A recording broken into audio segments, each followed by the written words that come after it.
ಅನೇಕ ಭಾವುಕ ಕ್ಷಣಗಳಿಗೆ ಆ ಒಂದು ಬ್ರೇಕ್ಫಾಸ್ಟ್ ಮೀಟಿಂಗ್ ಕಾರಣ ಆಗಿರುವಂತದ್ದು. ಬ್ರೇಕ್ಫಾಸ್ಟ್ ಮೀಟಿಂಗ್ ನಲ್ಲಿ ಭಾಗಿಯಾಗಿದ್ದಂತಹ ಸಚಿವರಾದಂತಹ ಆರ್ ಬಿ ತಿಮ್ಮಾಪುರ್ ಅವರು ನಮ್ಮ ಜೊತೆ ಇದ್ದಾರೆ. ಸರ್, ನೀವು ಕೂಡ ಬ್ರೇಕ್ಫಾಸ್ಟ್ ಮೀಟಿಂಗ್ ಅಲ್ಲಿ ಭಾಗಿಯಾಗಿದ್ರಿ. ಇದೊಂದು ರೀತಿಯಾದ ವಿದಾಯದ ರೀತಿಯಾದಂತಹ ಒಂದು ಔತಣಕೂಟ. ಏನ್ ಹೇಳಿದ್ರು ಸಿಎಂ ಸರ್?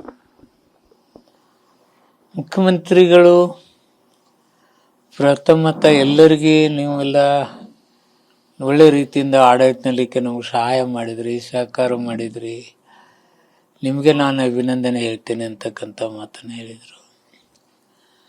ಜೊತೆಗೆ ರಾಜ್ಯ ಹಾಗೂ ರಾಷ್ಟ್ರದ ರಾಜಕಾರಣದ ವಿಚಾರಗಳನ್ನ ಹೇಳಿದರು ಹಾಗೂ ತಮ್ಮ ಬದ್ಧತೆಯೂ ಅವರು ಹೇಳಿದರು.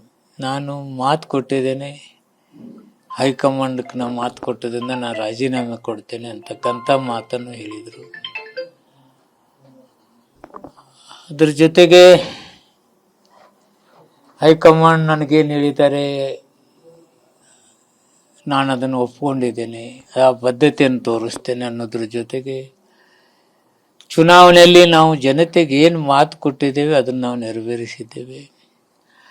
ಹಣಕಾಸಿನ ವ್ಯವಸ್ಥೆನ ಸುಸ್ಥಿರ ರೀತಿಯಲ್ಲಿ ನಾವು ತಗೊಂಡು ಬಂದಿದ್ದೇವೆ. ಕೇಂದ್ರ ಸರ್ಕಾರದ ಸಹಕಾರದ ನಡುವೆಯೂ ರಾಜ್ಯದ ಜನತೆಗೆ ನಾನು ಯಾವುದೇ ಗ್ಯಾರಂಟಿ ಯೋಜನೆಗಳನ್ನ ನಿಲ್ಲಿಸಲಿಲ್ಲ. ರಾಜ್ಯ ದಿವಾಳಿ ಆಗ್ತಿದೆ ಅಂತಕ್ಕಂಥವ್ರಿಗೆ ನನ್ನ ಉತ್ತರ ಇದೆ ಹಾಗೆ ಅಂತಕ್ಕಂಥ ಮಾತು. ಒಟ್ಟಾರೆ ಇವತ್ತು ಅವರು ತಮ್ಮ ಮಂತ್ರಿ ಮಂಡಲದಲ್ಲಿ ಕೆಲಸ ಮಾಡಿದವರು ಕೃತಜ್ಞೆ ಹೇಳೋದ್ರ ಜೊತೆಗೆ ರಾಜಕಾರಣದಲ್ಲಿ ಯಾವ ರೀತಿ ಇರಬೇಕಂತಕ್ಕಂಥ ಹಲವಾರು ವಿಚಾರಗಳನ್ನ ಹೇಳಿದರು.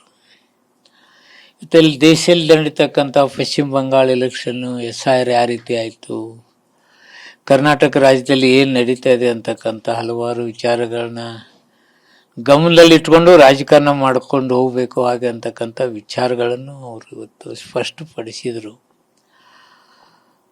ತಾಯಿ ಹೃದಯದ ವ್ಯಕ್ತಿ, ಸಾಮಾನ್ಯರಿಗೆ ನೋವಾದಾಗ ತನಗೆ ನೋವು ಆಗುವ ರೀತಿಯಲ್ಲಿ ನಿಂತು ಸಹಾಯ ಮಾಡ್ತಕ್ಕಂಥ ಶಕ್ತಿವಂತ.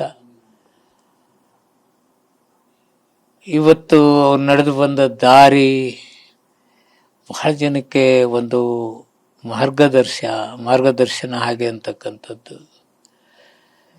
ಏನಾದರೂ ಅಸಹಾಯಕರಿಗೆ ಸಹಾಯ ಮಾಡಬೇಕು ಅಂತಕ್ಕಂಥ ಭಾವನೆ ಬಂದಾಗ ಎಲ್ಲ ಶಕ್ತಿಗಳನ್ನು ಮೆಟ್ಟಿ ನಿಂತು ನಾನು ಮಾಡ್ತೇನೆ ಅಂತಕ್ಕಂಥ ಭಾವನೆ ಉಳ್ಳವರು. ಇವತ್ತು ಒಳ ಮೀಸಲಾತಿ ಅಂತಹ ಜಟಿಲವಾದ ಸಮಸ್ಯೆಗಳಿಗೆ ಇವತ್ತೇನಾದರೂ ರಾಜ್ಯಕ್ಕೆ ನಮ್ಮ ಹಿಂದುಳಿದ ಜನಾಂಗ ಕೊಡ್ತಕ್ಕಂಥ ಶಕ್ತಿ ಏನಾರು ಇದ್ರೆ ಅದು ಸಿದ್ದರಾಮಯ್ಯನವ್ರದ್ದು. ಕಾಂಗ್ರೆಸ್ ಪಕ್ಷ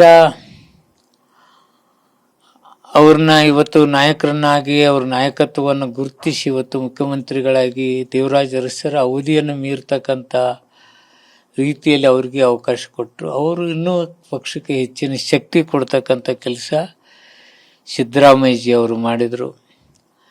ಇವತ್ತು ಮೀಟಿಂಗ್ನಲ್ಲಿ ನಾನು ರಾಜೀನಾಮೆ ಕೊಡ್ತೇನೆ ಅಂದಾಗ ಇಡೀ ಸಚಿವ ಸಂಪುಟದ ಎಲ್ಲ ಸದಸ್ಯರು ಭಾವುಕರಾದರು.